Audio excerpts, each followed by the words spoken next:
The Illuminate Arts and Faith Conference in Chattanooga, Tennessee wants to help you find your tribe. Do you get way too excited about quoting Wendell Berry or C.S. Lewis in conversations with coworkers? Does your Spotify playlist include hymns, a little jazz, and a whole lot of Andrew Peterson? Join your tribe at Illuminate March 31 and April 1 for education and inspiration from speakers Russ Ramsey, Douglas McKelvey, John Hendricks, and others.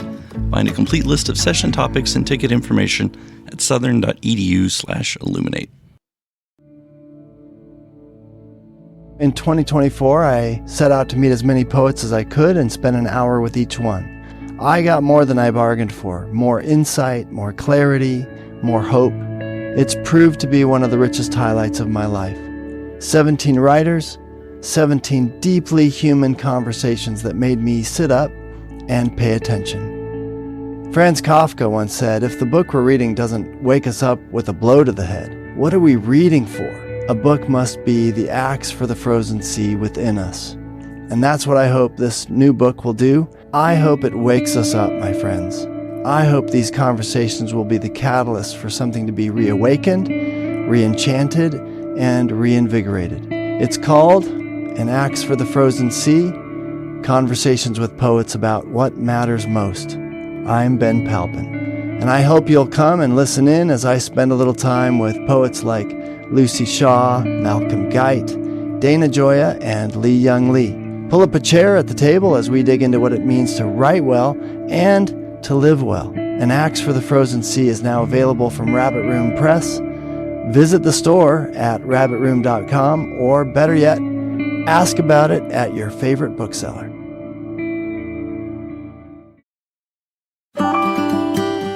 And when we're with goodness long enough, that's what tells us what is true about the world. Welcome to the Habit Podcast, conversations with writers about writing. I'm Jonathan Rogers, your host. Curt Thompson is a psychiatrist and founder of Being Known, an organization that develops resources for hope and healing at the intersection of neuroscience and Christian spiritual formation. His insights in his books, The Soul of Shame and The Soul of Desire, are incredibly helpful for anybody who does creative work. I'm exceedingly glad that Curt Thompson agreed to join me on the Habit Podcast. Curt Thompson, I'm so happy that you are on the Habit Podcast this morning. JR, thank you for having me. I'm just, as we said in our kind of pre-recording time, it's such an honor. This is the first time I've actually had a formal encounter with the folks at the Rabbit Room and on your podcast. And I'm just so moved and grateful for all the work that you folks are doing. And so it's humbling and an honor to be here. So well, thanks for saying so. Yeah. When you were in Nashville back in the fall at a conference, I was at that conference, heard you speak. You were? Yeah, I was there. Oh, wow. Yeah. And I just about, I don't know how many people I knocked over trying to get to the book table to get your books because, and The Soul of Shame and The Soul of Desire have, I just think those are incredibly helpful books. Have really done me a lot of good. And so, I was, there's so much in these books that's relevant to people who do creative work. There's also people who do parenting work and every other kind of work. But I just want to spend some time. My goal for this conversation is I really want to dig into how some of these ideas that are so important for anybody are specifically important for people who are writers or doing other kinds of creative work. So. So that's kind of what I want to do right in the next 40 minutes or so. Right on. So I want to. You're a neuroscience. Are you do we call you a neuroscientist? Or we just call you a? People call me many things. When people ask what I do for a living, I tell them I'm a psychiatrist. That's what I do. Most of my work has largely been around general psychiatry. I take care, in adolescents and adults and families, and we do a lot of group work, as the Soul of Desire points out. Yeah. But so that's a lot of what I do, and I also describe myself as a translator. So in today's world, am I a neuroscientist? Like that definition fits in that I think in those terms and in that world. But my work, I think, in my writing and speaking work, I think my work primarily is that as a translator. That's one of the things I think I do, trying to take basic fundamental neuroscience research that we have available, and how does that, what implications does that have for us in practical ways, and specifically, what does it mean for us as people who believe we live in the biblical world? That's the reality that we live in, and what are the implications for God's creation? How does God's creation, the neuroscience that God has made, and how we operate, how our brains and relationships operate with each other, how does knowing more about that and knowing how that works, how does that help support and fuel our imaginative processes in becoming the people that God is longing for us to become in Jesus? And one of the things that we really have been trying to talk about more specifically and explicitly, even in our practice in recent years, is this notion that, people come into the practice because they have all kinds of problems. But what we really want to do is to turn their attention as soon as it is possible in a direction in which they're reframing why they're seeing us, reframing it not so much as I'm here to solve a problem, but as answering the question, what is the next artifact of beauty that God is longing to create in and through me, partnering with me to do these kind of because we were made ultimately to make things. Yeah. We were made to create artifacts of beauty and goodness. And that, the people that this podcast represents, writers and creatives, like they're the vanguard of this thing that God makes in Genesis 1 and 2. Yeah. I remember in probably The Soul of Desire, you talk about a couple that their marriage was in crisis, and you asked them the question, I think you ask everybody this question, what's the next beautiful thing that you think is yours to make? And they're kind of like, wait a minute, we're in crisis here. We're not talking about making beauty. We're talking about, and that reframing is I just think it's so helpful. So can we talk about brain structure for a minute? Sure. Left brain, right brain. I've heard about left brain, right brain my whole life. And, and I've always known, I'm using quotation marks here, that the left brain is about math and science and engineering, STEM, science, technology, engineering, math. And over on the right side of the brain, that's language and creativity and all that kind of stuff. And the way you talk about it, I don't know if you originated this, if you're getting it from somewhere else, but the way you talk about the left brain and right brain, I think is so helpful. The left brain is where we identify problems and solve problems, and the right brain is about being present. Is that a fair summary of the way you talk? I think that kind of we've generally come to this awareness that the right and left brain kind of do these particular things, and they do them differently. And indeed, at the end of the day, they emerge in each person to have these, what we would call differentiated tasks. They're different. Like we kind of like to say, if you want to have a symphony, you have different sections of the orchestra that do their separate things. But they're all playing music. They have this thing in common. And one of the things that you recognize is that the right and the left brain actually are quite capable of doing each other's tasks. I mean, developmentally, over the course of time, they begin to kind of diverge in the course of events in terms of the things that they end up doing. And so, for instance, if you have a stroke on the left side of your brain in the language center, people have aphasia. We have trouble, but that doesn't mean that because that happened, then you can't pick up speech again, because other parts of the brain can pick this up and go and do this, because the brain is flexible to do this. The work of Ian McGilchrist is the work that I cite a fair bit, and what he pays attention to is, and he's very clear in his work, that The right and the left brain in many respects are very similar, can do similar things. But one way in which they are different is the way they pay attention to the world. So as you rightly said, with my right hemisphere that tends to come online and develop first developmentally. Okay. I'm not that much farther in advance than the left, but when I'm born and up to the first 18 to 24 months of life, my right hemisphere is the one that is doing most of the work for me as a newborn and infant. And it is that part of my brain in which I am very present with the world, this withness that we have. And my left brain eventually comes online in order to help me see the world as something that is separate from me. I can analyze it. I can see it as separate in order for me to manipulate it. And when I say manipulate here, I don't mean that in a bad sense. I mean that in a sense of like, I want to manipulate a tool in order to fix my door. Right. I need to manipulate this. But what McGilchrist stresses is that when we are flourishing, the left brain is always working in the support, ultimately, of what the right brain is trying to do, which is consistent with the way the brain actually works, because we like to say that in the world, we sense things, and then we make sense of what we sense. I'm going to understand it. But first I must sense it before I understand. I don't understand something first. This is why good preaching always begins with good stories, because I first have to sense something before theology is going to mean anything to me viscerally, before it's going to be life-changing. So we say the brain operates bottom to top and right to left. First, I sense things coming up the spinal cord, brainstem, limbic circuitry into my right hemisphere. It transfers over to the left, or my left then makes sense of it.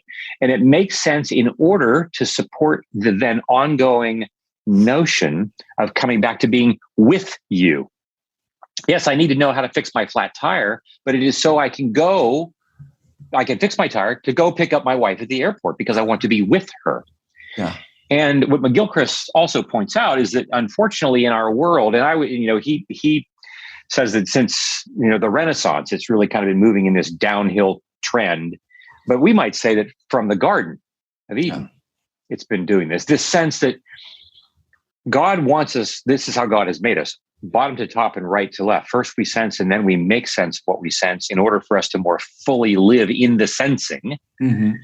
But what we have done is that we have given the left hemisphere and its way of being in the world, its capacity to manipulate, its capacity to control, it has now kind of overreached its boundary. And now I want to control, I want to be in charge of, I want to manipulate it. And so the being with you is pushed to the side. And now the left hemisphere has usurped its role. So because if I can know that I know that I know, if I know all these things, then I don't need to take the risk of needing you. Because it is interpersonal relationships that are the things that burn me in the first place. Yeah. And so the capacity to identify and solve problems and manipulate on the left side, you say when we're flourishing, of course that is exceedingly necessary to identify and solve problems. But it's for the purpose of being present, existing, Right. Yeah. Right. I want to find a solution to the COVID virus in order for us to be able to have parties together. Yeah. Right. I want to make new software in order for us to, it's all about what are the relationships doing? Yeah. And hopefully I'm not making new software by which I can now manipulate the world and make people put ideas in people's heads and sell them stuff that and this is what's difficult, because evil, as we were saying earlier, evil is it's the second smartest force on the planet. And I don't believe for a moment that there are consciously acting sinister plotters at Amazon and Google who are trying to do this, but that is exactly what they're doing. Right? Yeah. That is what the engine as a whole begins to do, and we don't recognize this until it's too late. Which is why artists and writers are so important, because even when I'm in the middle of a problem that is bigger than I even understand it to be, I try to think my way out of that, and I do that pretty ineffectively because I don't see that the ultimate problem is one of relational brokenness, not one of I just don't have enough information. And it's the writers, it's the artists who circumvent that left hemisphere and come knocking on the door of the right brain and wake us up to things that we didn't know. Yeah. And they do it in a way that catches us by surprise, that catches us off guard.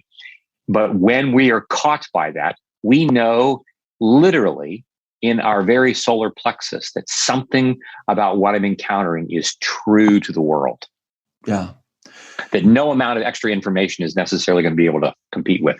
Yeah. Yeah. These ideas are inspiring to the work of, writers, artists. You're making a case for why their work is important. Our work is important. Talk to me also about how these insights equip writers and artists to do better work.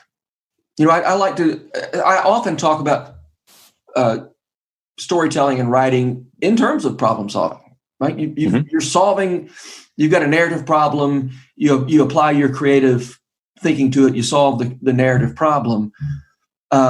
Your distinction between left brain and right brain, the way you talk about it gave me pause, but then I was like, no, actually I'm still hanging in there with this. I think that's a helpful way to think about storytelling, especially when you put it in terms of we solve these problems so that we can now have this thing of beauty that helps. Well, I think you really pointed out well.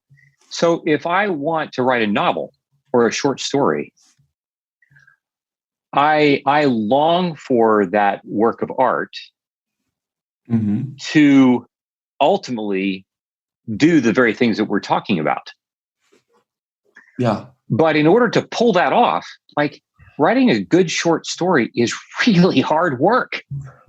And you have to think about it. You have to manipulate things. You have to analyze. It's like changing the tire. It's like fixing your computer. You really have to work hard at your craft. You are analyzing this over and over. You are doing all this hard work, even in the context of creativity. Mm-hmm. It's like creativity, 90% sweat, right? Perspiration, inspiration, like Edison or whatever. Yeah, right. And this notion that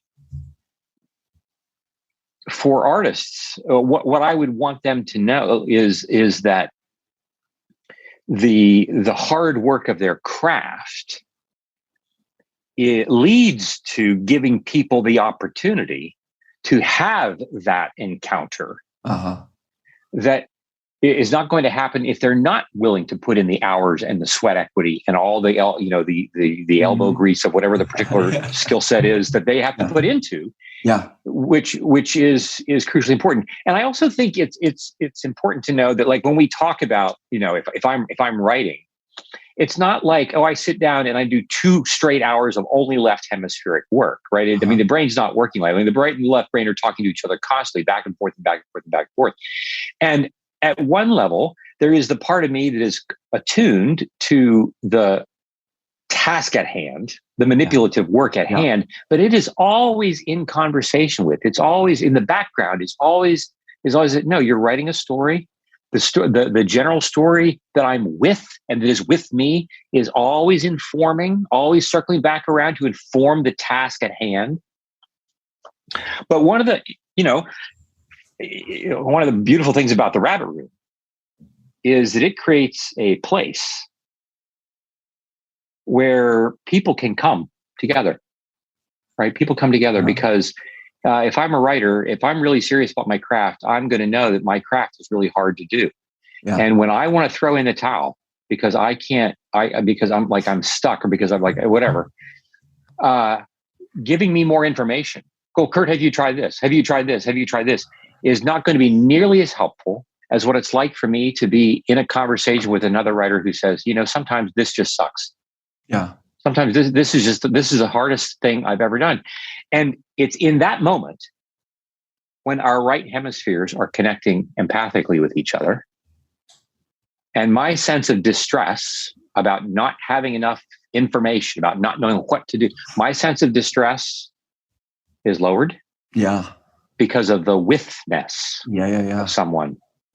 I run a membership site for writers, and I teach writing, to writers. And it occurs to me, I spend a lot of my time talking about those left brain issues let's identify problems, solve problems. But I think the reason people stick around in the membership is that right brain. I've got these like-minded people that I'm here with. Well, look. I've been talking. We've been on this call now for a total of maybe 30 minutes, and I can tell you, like, I've enjoyed this immensely, and I can't, like, if writing were like the only thing I were doing,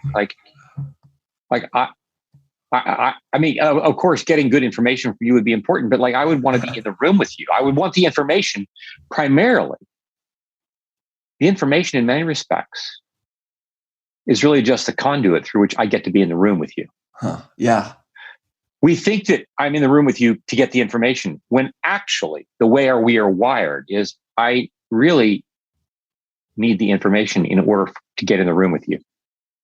That's what this is about. Huh. When I talk to therapists in training therapists, I tell them, like, look, you're going to have lots of technical skill sets that you're going to bring to the table that you will truly be helpful with patients. Lots of things. You're different, all those things. I said, but never forget that the most important thing that patients are coming to the room, they're coming for you.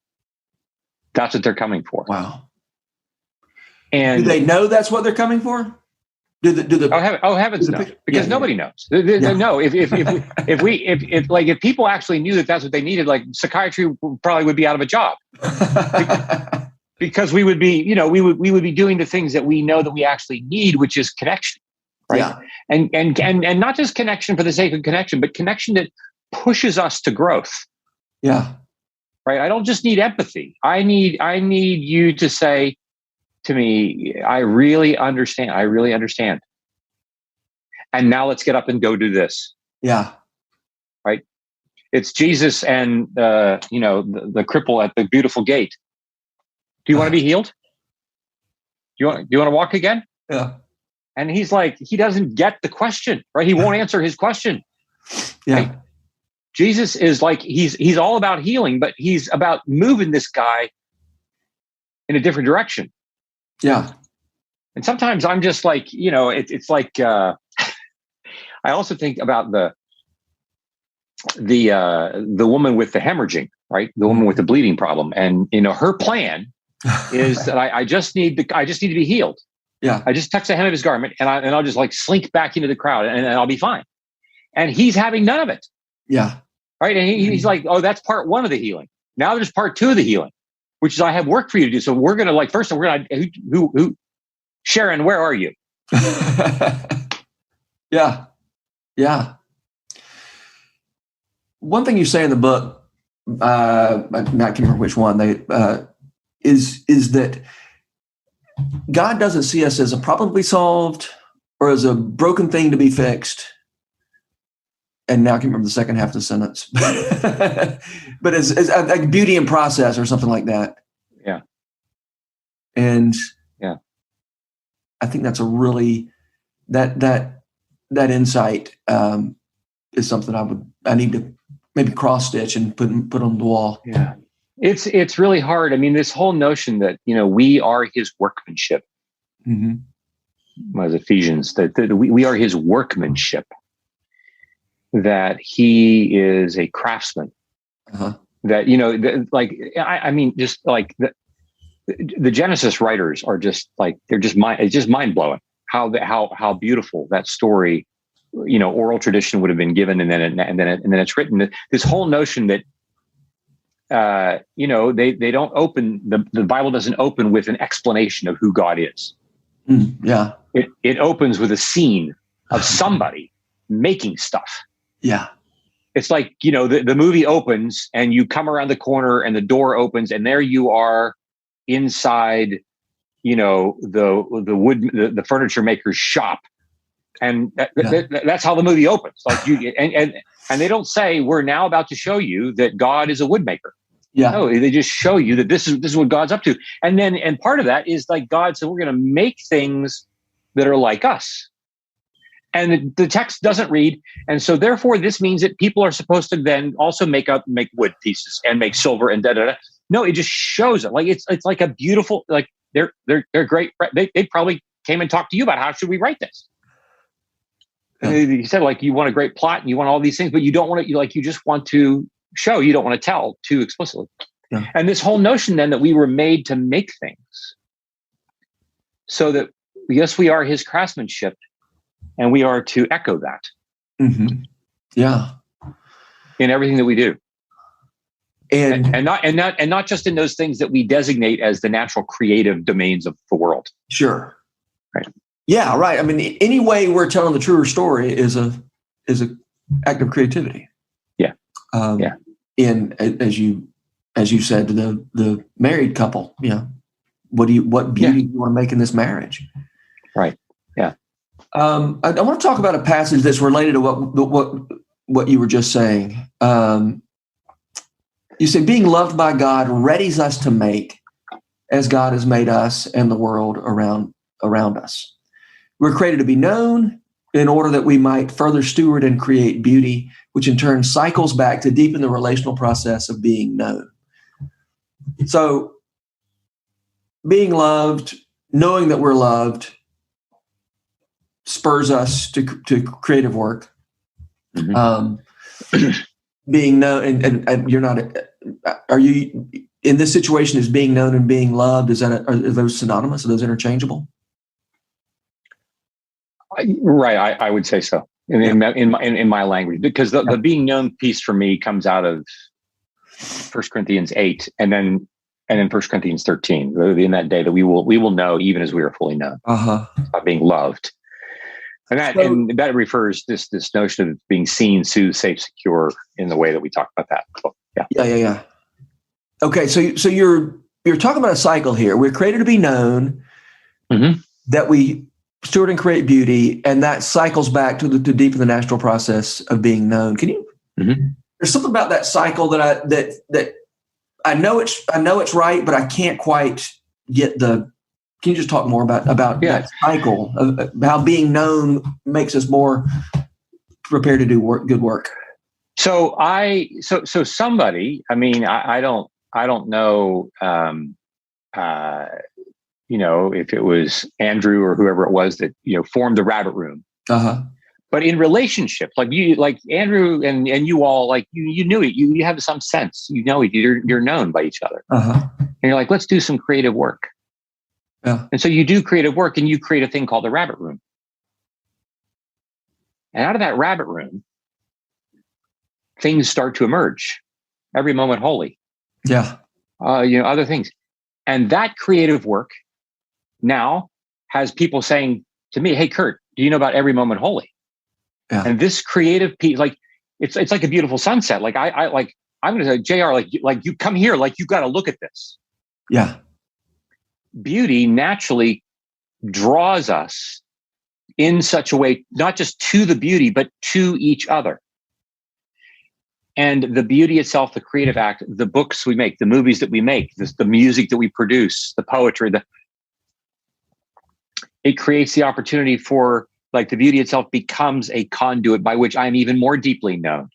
And so what did you like? What did you like about Every Moment Holy? Tell me about that. And then they say, well, let me just read this one passage. Yeah. And they do. And I'm like, oh my gosh, you're not just reading something that tells me something about the book. You're revealing even more of you to me that 3 minutes ago I wasn't aware of. And so you're allowing yourself to be even more deeply known by me. Yeah. That's right. And yeah. So one of our things we say at the Rabbit Room is art nourishes community and community nourishes art, which is That's another way of saying the cycle. Right. And I think the beautiful thing for me in all this is that, like, I think that what happens in the world with what you just said, community and art nourishing one another in the cycle, I think that is actually is reflective of and reflected in the operational mechanics of the brain and the operational mechanics of the brain in relationships, the brain relationships and the brain within the brain itself. I think that all these things that are taking place are all kind of like emergent of and reflective of our very bodies. Like we can't not do this when we're flourishing. Can you say one more sentence about that? What do you mean when you say this is reflected in the brain? That notion that we were talking about before, this sense of there's a withness, this community, that then leads to me making sense of this community. I'm going to do things, and in order to create, I do have to have a way to manipulate. If I'm gonna like make the new pottery, I'm going to have to put it on the wheel and manipulate it. I'm going to have to do something with it. But for the purpose of when that thing is all done, I'm going to give it as a gift, or somebody's going to purchase that, or where there's going to be some kind of microeconomic project going on someplace where new flourishing and connection is going to happen. And so my left and my right hemisphere, back and forth, back and forth, back and forth, this cycle back and forth. Yeah. And the cycle of me doing things, then connecting with you, then with me, then with you, then with me, then with you. Then we like to talk about the mind, being this emerging process that is both embodied and relational. It's not just a thing that I think with. Yeah. It's much more global than that. Yeah. And so what you're talking about, the art and community nourishing each other, to me feels very it is an expression. It is an extension of how our minds actually work. Yeah. Great. I mean, and I love the way you talk about when a child draws a picture, first thing they do is go give it to somebody. Would you put this on the refrigerator? And that creative work is, it has to have, it's about connection. It's not just, it's not me and my brain and I are going to make this, and my hands are going to make this picture for our own pleasure. It's check out this thing I made. Right. And it's a both and process. There is beauty in the artifact itself. Mm-hmm. And the artifact is drawing people together around the refrigerator, as it were, and inspires us to then go and do the same. Yeah. And so the same that we do then also draws others together. Yeah. In that way. Yeah. That's great. All right, I'm going to ask you another question that doesn't have I'm giving up on trying to work the conversation. I'm just going to skip to it because before we run out of time, I want to talk about this idea, and you're borrowing from Hans von Balthasar, that the typical way we talk about the three transcendentals, truth, goodness, and beauty. Mm-hmm. Balthasar says, let's flip that around. Mm-hmm. To talk about beauty, goodness, truth. Mm-hmm. And you co-sign that idea. So let's talk about it. Why do you want to like to talk about beauty first and truth a close third? Right? I mean, yeah. We're not talking about beauty is important and truth isn't, but beauty is a way in. Yeah. We Westerners like we don't like, mystery makes us nervous. It's very unsettling. And so we like to have things lined up in kind of like this linear way. And as a function of that, we're, philosophy for the last 400 years has paid a ton of attention to what is true, right? Because epistemology and all the things, right? What is true, and how do we know what is true, and how do we talk about that, and so forth and so on. Von Balthasar kind of turns all that stuff on its head, and I of course, as full disclosure, I didn't read him directly. I have to read him, Nicholas, who reads von Balthasar and translate this stuff for us and helps us kind of like brings it to my level. Yeah. What was so stunning to me that really just like had me out of my shoes in reading this, though, was this notion that what von Balthasar says, look, the first thing that happens in the world is that we sense things. Yeah. We don't. And so I was so struck by it because it's so consistent with the way the brain actually works. Yeah. First we sense, then we make sense of what we sense. Our right hemisphere is much more active in the first 18 to 24 months of life. We're learning to sense. We're learning to hear my mother's voice, the comfort of my mother, like of her touch, of her feel, of all the things. And so I sense things. Beauty first attracts me, as von Balthasar says. Beauty is what draws us to goodness. Yeah. And when we're with goodness long enough, that's what tells us what is true. Yeah. About the world. Truth isn't a thing that we first figure out and then from there decide, well, therefore that makes this good and this not good. And therefore we can then decide what beauty is and isn't. Yeah. But like we get it. We know, like, the Academy notwithstanding, when we're in the presence of beauty, like nobody asks any questions. Right. We don't wonder. Yeah. We sense it. We feel it because it is a sensation. It is undeniable. Yeah. And I think this is important. This is crucially important when it comes to psychotherapy work. It's crucially important then to the work of the artists, because in a world that is dominated by a left hemispheric posture toward the world, like that, which is true. First, we have to figure all that stuff out first. First, we'll do that. In that world, it becomes easy as an artist to think, well, what are all the hurdles that I first have to cross in order for, my work eventually then to be qualified to be received? Yeah. To which we would say, no. It's important to know that your work, to the degree that it is crafted well, is going to be the thing that introduces people to life.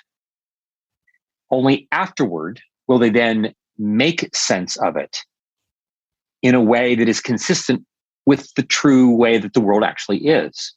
And so this is why we need artists in the world. We need them to continue to remind us, to put us, like we like to say, like, how are we practicing putting ourselves in the path of oncoming beauty? Now, this is not to suggest that making sense of things is unimportant, because there are lots of things that might look beautiful on the surface or at first glance, and they actually aren't. Right. So we do have to engage these other elements. Like there are things at first glance that look beautiful, shiny, so forth and so on, and are completely hollow and useless. So we do have to engage thinking. But it's more a matter of when we're taking care of patients, they come in with their depression and anxiety and their eating disorders and their trauma and so forth, and they want to think their way out of the problem. Yeah. And we have to get them to pay attention to what they sense. But the problem for them is that their the way they perceive their senses has been so kind of shattered. Yeah. That whole perceptual mechanism has to be reworked. Yeah. In order for their thinking to eventually be able to get on board with that. So you're inviting people to inhabit the things they're sensing, the world that they access through the five senses, rather than trying to live in the figuring out part of the brain. And that's a tricky endeavor, because it is through the five senses that they've been traumatized.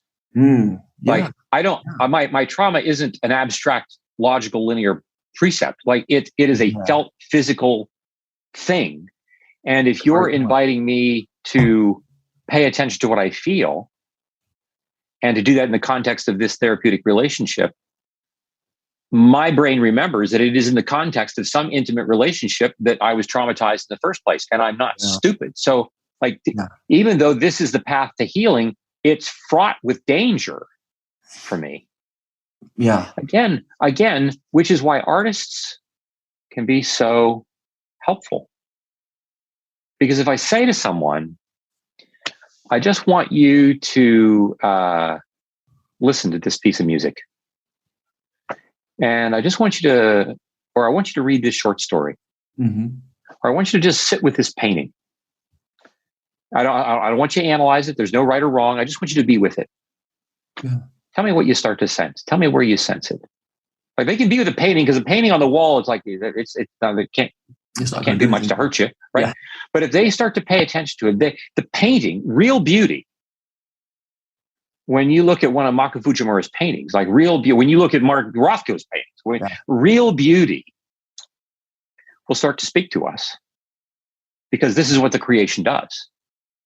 Yeah. Like, right, and it doesn't matter who's made it. Like, real beauty, like God's going to use it because this is who He is. This is what He does, and it can often create the space and literally the breathing space for people to begin to be curious again for the first time about what they sense, and then also begin to take the risk of perceiving it in a trustworthy fashion.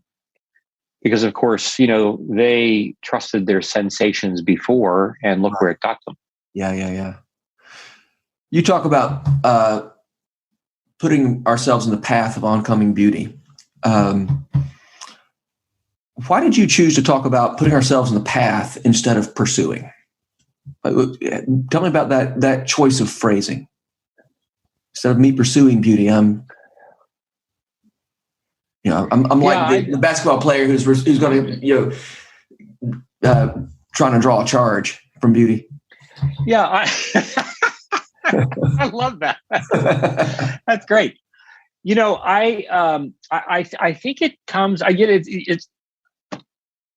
I think this is the first time anybody has asked me that question, and it's a great question. And I don't know that I think in the back of my mind, I think it was there. Like, well, like I'm gonna choose that phrase instead of like go find it, because I think my choice of that is that I really do believe, if it is true that Jesus is beauty in its ultimate form,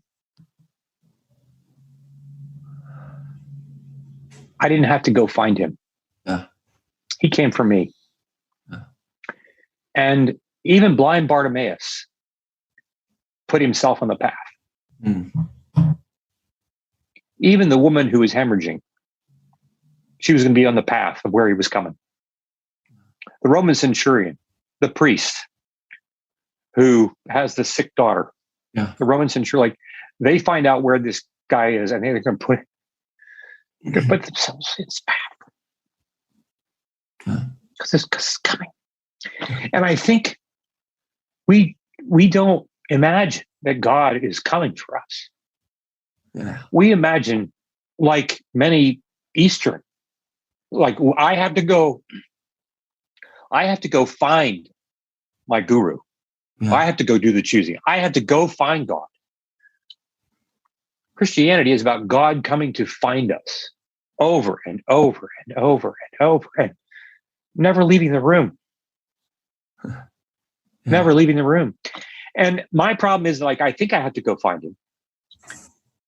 He would say, no, I'm actually here.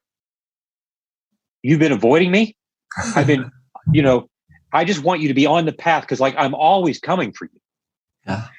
And so part of this means, like, awakening to the fact that beauty is around us and has been around us and is coming for us all the time.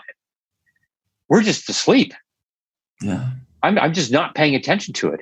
And so the point of imagining that beauty is coming from me, that God, His mercies are new every morning, because He exhausted them yesterday on me, because and heaven knows I needed every single one of them, and so they're brand new, and they're coming for me today. Yeah, they're meeting me in my day. And this is a different way of this is how I think. So, for instance, I think I may have, I don't know if I mentioned earlier to you that I'm rereading C.S. Lewis's Space Trilogy, and I mean, my goodness, like in these works, the imagination, my imagination is just being like refired in like amazing ways. I read this when I was in college and went back and reading it again. It's eating my lunch. But this would be the thing. Like, I'm reading the book, and reading the books puts me in the path of things that are coming. Now, one might say, well, Curt, you actually had to go find it because you had to go get the book and read the book. I'm like, look, the book has been there. Yeah. The book's been on the path. Like, it's coming. Like, I'm just not getting on the path. Yeah. And so to me, it is an important reframe of our imagination about this reality that beauty is coming for us. It is not just a thing that exists out there in the woods or out there in the museum. They become examples of beauty in the world, but that's not how beauty begins. Beauty begins with God crafting in Genesis 1 and 2. God coming for us in that way, always. And so I have to do the work of being curious about, where is the king coming today? Where is he coming? I got to put myself in the path for when he shows up and be open. Love it. Thanks, Curt. And I think that artists, the more we immerse ourselves in the work of artists, and this is where artists and writers and so forth, like their work is so important, and like heralds, like they're versions of John the Baptist, right? They're heralds of the king coming.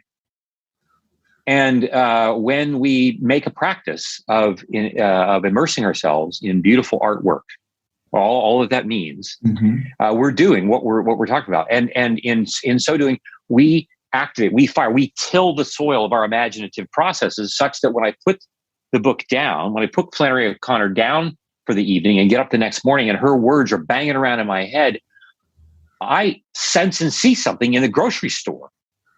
Yeah. That I otherwise, and like when I'm having an encounter with somebody that I otherwise wouldn't have happened if I don't put myself in the path of Flannery O'Connor. Yeah. That's great. Well, thanks for that, Curt. I got to ask you one more question. Who are the writers who make you want to write? Well, Lewis makes me want to write. There is a British author who inspired me. Her name is Susan Howich. Okay. And she wrote a fascinating personal story, but she wrote a series of novels back in the 90s and early 2000s. Fiction, but a series of novels around a small fictional British town and a parish. Okay. And all around the Church of England. And like, and there were no human quagmires that she did not tackle in these novels. I just thought were brilliant. So she makes me want to write. I would say von Balthasar, but like, I'm not really quite sure what that is that he did. Right? We could call it writing, but we might call it some other worldly stuff. But like, you're right. But I mean, and I would say like, so for instance, like Flannery O'Connor. Like, I'm not an expert, but she, like, I'm like, oh my gosh, like, how did you say that? How did you come up with that? How did you come up with that? And then I think of, I think of like, there's certain, I don't have a long history of being experienced with poetry, but I'm just beginning to do poetry work. And so the writing and poetry of Wendell Berry, for instance, is really moving to me. Rilke, I like, I mean, this is stuff that I'm even now I'm only now beginning to really get immersed in. And then the writing in song of Andy Gullahorn. Oh, I hear you. Absolutely. Yeah. We run out of time, but we should have talked about how Andy's songs do all these things you're talking about. I mean, he's I could go on and on about him and that, like, for a long time. I mean, the first time I met Andy, I was at you're probably familiar with Laity Lodge. Sure. in Texas. That's the first time that I met him, and I was a speaker there, and I didn't know of his work, and he had played some of the opening stuff, and I turned when I got up, I was like, oh my gosh, like you're such an amazing theologian. Yeah. And I think he didn't really know what to do. So we've had this on. This has now been many years ago. This ongoing conversation about like I just think he's just a beautiful theologian in the way that he tells stories so truly.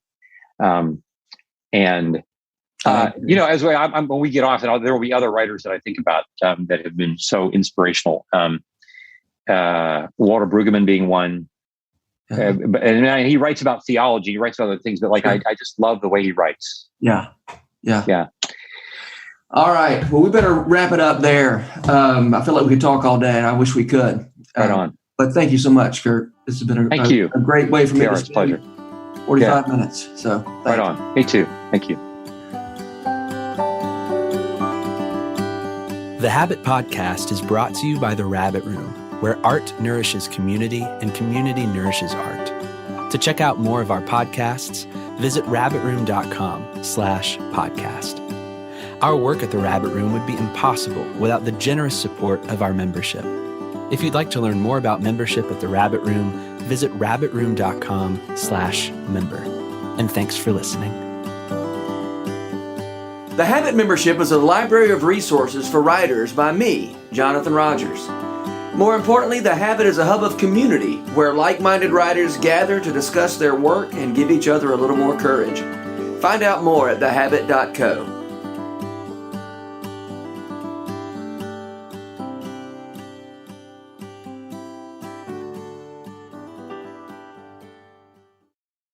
If you've enjoyed this podcast episode, consider joining the Rabbit Room membership. Your membership helps sustain this community, funding everything from publishing and podcasts and theater productions to events and programs that support artists who create with a Christ-centered vision. We'd love to have you on board. Learn more at rabbitroom.com/member.